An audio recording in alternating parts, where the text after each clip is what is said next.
Tonight we will go to Abruzzo.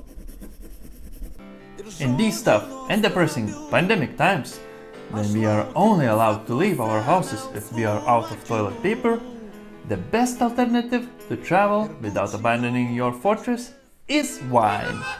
So sit back, relax, and join me on 20 Italian wine regions with Corkbreaker. Let's go!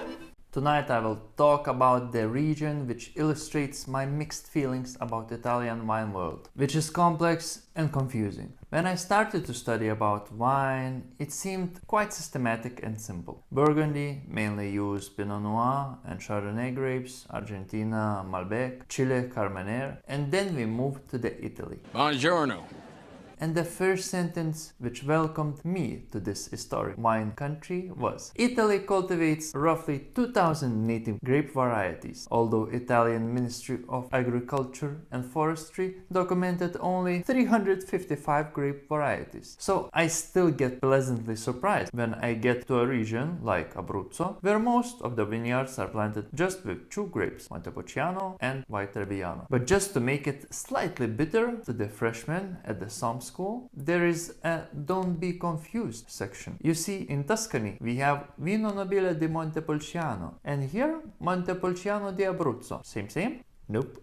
I am not even going to dig into why they have the same names, just to remember once and for all, Vino Nobile di Montepulciano is made from Sangiovese grapes. Region is in central Italy, neighboring with Marche to the north, Lazio to the west and southwest, Molise to the southeast, and Adriatic Sea to the east. It is not very surprising that for a long time region was offering solid amount of bulk wine. They even called themselves grape growers, not wine growers, because the conditions of grape growing are more than perfect. Region is mountainous, green, sunny, freshness and wind comes from coastline, and Apennine mountain range lifts the altitude enough to have diurnal temperature variations. Luckily, new generations of winemakers are coming to the region to produce quality-oriented wines, and even some of the cooperatives are convinced to elevate themselves to the at least medium level. Talking about the quality wine, the king of the region is obviously Montepulciano grape. The region has around 36,000 hectares of vineyards, and almost half of that pie takes Montepulciano. Best wines come from regions only DOCG, Montepulciano di Abruzzo, Colline Terramene, lower and wider designation Montepulciano di Abruzzo DOC, Serrasuolo di Abruzzo, which specializes in rich rosé wine, and white wine representative Trebbiano di Abruzzo DOC. Other red grapes you might meet here are Barbera, Celegiolo, and French varieties like Cabernet Sauvignon, Merlot, and Cabernet Franc. For the whites, there are Passerina, Pecorino, and Cococciola.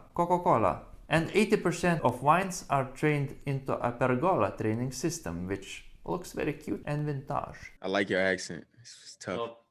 I want to learn how to talk like that. Time to talk about the gems of this region. First stop is Trabocchi Coast, with centuries-old fishing net platforms. Platforms extend into the sea, allowing fishermen to safely reach deep waters. Some of them are still managed by generations of fishermen who converted them into restaurants. Yup, you can literally have lunch in the sea. Next is Fara San Martino village. Located in Maiella National Park, it is known for the distinctive flavor and quality pasta. It is also home to 3 high-end pasta brands: the Cecco, Del Verde, and Coco. Don't know if I ever told you, but one day I would like to open a small restaurant or trattoria, and there I will definitely have homemade pasta. But before putting it on the menu, I would like to take a cooking class from the experts in this village. And lastly is the National Park of Abruzzo, Molise, and Lazio, so big that it covers 3 regions. But main reason for this choice is bears. Bears are my favorite animals, and I never saw them into the wild, so Marsican bear could be my first one. The wine of the region is Jarno Rosso 2014 by Castorani Winery. The earliest records of this this estate date back to the 1793 when it was part of Lady Adelina Ruggeri de Capobianci's dowry when she married Raffaele Castorani. But for many years the villa was abandoned and seemed that the wine-making traditions were lost up until 1999 when it was brought back to life by a group of friends who are now business partners in the company, and each of them personally supervises all the phases required for wine production. Villa Castorani lies in the province of Pescara. Its 30-hectare, over 30-year-old vineyards are planted 350 meters above sea level. It is mainly planted with Montepulciano di Abruzzo and white grapes Trebbiano di Abruzzo, Malvasia, Pecorino, Passerina, and my favorite Cococciola. The wine is made in the honor of Jarno Trulli, the legendary Formula 1 driver who participated in more than 250 races, which is one of the best records in this sport's history. And convincingly, he is from the same area as this wine. It was fermented with skins for over 40 days. After that was aged with lees in oak barrels for 12 months, 6 months in vats, and lastly 12 months in bottles. And it has a champion level of alcohol, which is 16%. Let's taste it.